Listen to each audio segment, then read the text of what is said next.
Hello friends, कैसे आप सब लोग and thanks for watching my channel. Friends, हम इस वीडियो में जेएम फाइनेंशियल के लॉन्ग टर्म ट्रेंड के बारे में डिस्कस करेंगे। मैं एक्चुअली इससे पहले भी वीडियो बना चुका हूं। और इस टाइप के जो स्टॉक्स होते हैं generally interest rate sensitive stocks है ये। और आप अगर देखेंगे इस टाइप के स्टॉक्स जो है जनरली जो second part of the wave है। अगर आप बोल लीजिए कि कोई एक बुल मार्केट शुरू हो रहा है, उसका टाइम फ्रेम है 5 साल, तो प्रोबेबली ये पहले 2 साल उतना मूवमेंट ना दिखाए, लेकिन लास्ट का जो 2 से 3 साल होता है उसमें बहुत ज़्यादा मूवमेंट दिखाता है। ठीक है, तो इस टाइप के स्टॉक सही है। तो अगर हम ट्रेंड को समझे तो इससे आपको बहुत बड़ा फ़ायदा हो सकता है इस टाइप के स्टॉक से। देखिए, इस ट्रेंड को आप 2-3 तरीके से ले सकते हैं। पहला तो ये जैसे अवेलेबल है यहाँ पे ट्रेंड। ठीक है,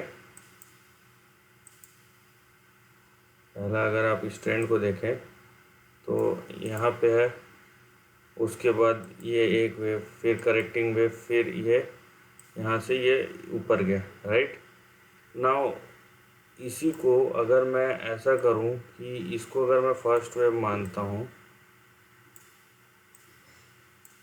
और इसको मैं यहाँ पे देखिए इसको सेकंड वेव मानता हूँ और फिर यहाँ पे इसको थर्ड वेव मानता हूँ, तो यहाँ पे ये डिपेंड करता है कि आप कौन सा रेंज ले रहे हैं, क्योंकि आपका पर्सपेक्टिव पूरा चेंज हो जाता है। आप इधर से ले रहे हैं या इधर से ले रहे हैं। बट यस, अगर मैं इसको हाईलाइट करूँ, क्योंकि ये 1998 या 20-22 साल का रेंज हो जाता है।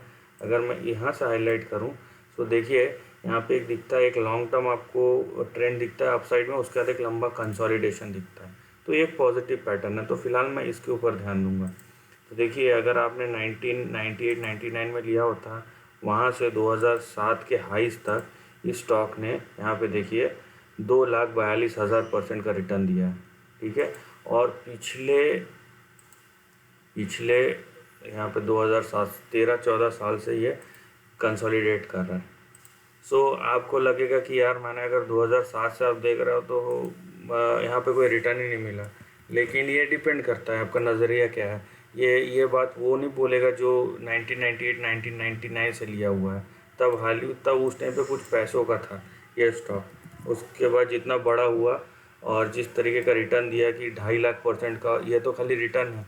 यहाँ पे अगर जिसने स्टॉक कमाया भी नहीं है ना, यहाँ पे अगर जिसने सो यहाँ पे मान लीजिए जिसने कमाया नहीं होगा ना, तो उसने डिविडेंड से ही, क्योंकि 1998 1999 में इतना कम था प्राइस कि उस जो करेंट डिविडेंड है वो उसके बाइंग प्राइस का 8 से 10 गुना हो सकता है। ठीक है, तो यहाँ पे आप डिपेंड करता है कि आप कहाँ पे ले रहे हैं, क्योंकि आप अगर 1998 1999 का प्राइस देख रहे हैं तो 10 पैसे का शेयर था, वो आज 80 रुपये का है।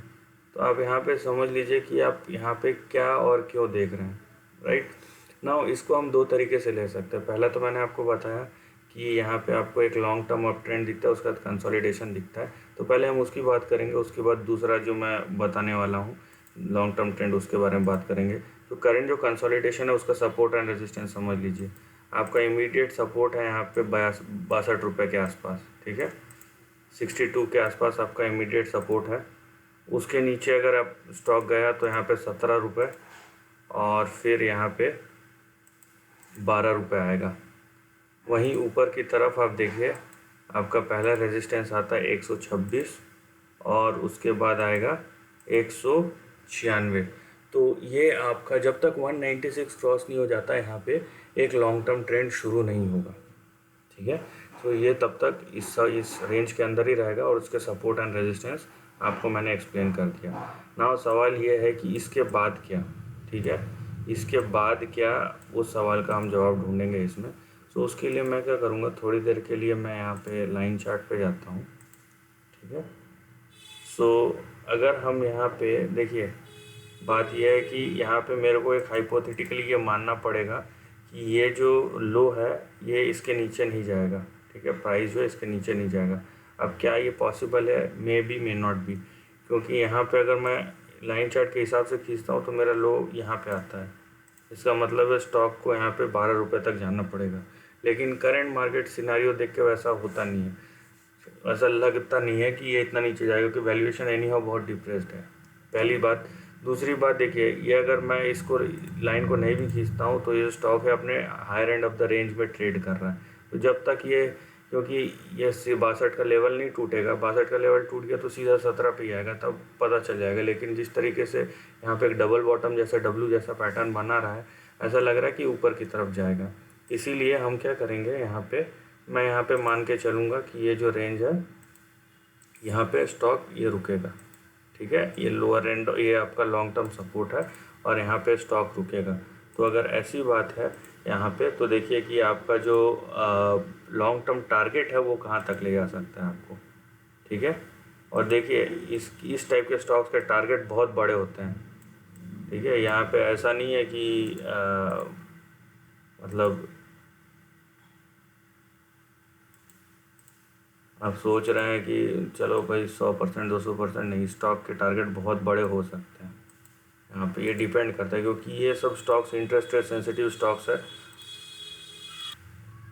सो ये सब जो स्टॉक है आपको इंटरेस्ट रेट सेंसिटिव स्टॉक्स है। और यहाँ पे आपके जो लेवल्स आपको देखने मिल सकते हैं वो क्योंकि देखिए एट द एंड जब मार्केट में बहुत ज़्यादा लिक्विडिटी, एक फेज़ आता है जब मार्केट में बहुत ज़्यादा लिक्विडिटी हो जाता है और हर कोई शेयर मार्केट में अपना किस्मत आजमाना चाहता है, ठीक है।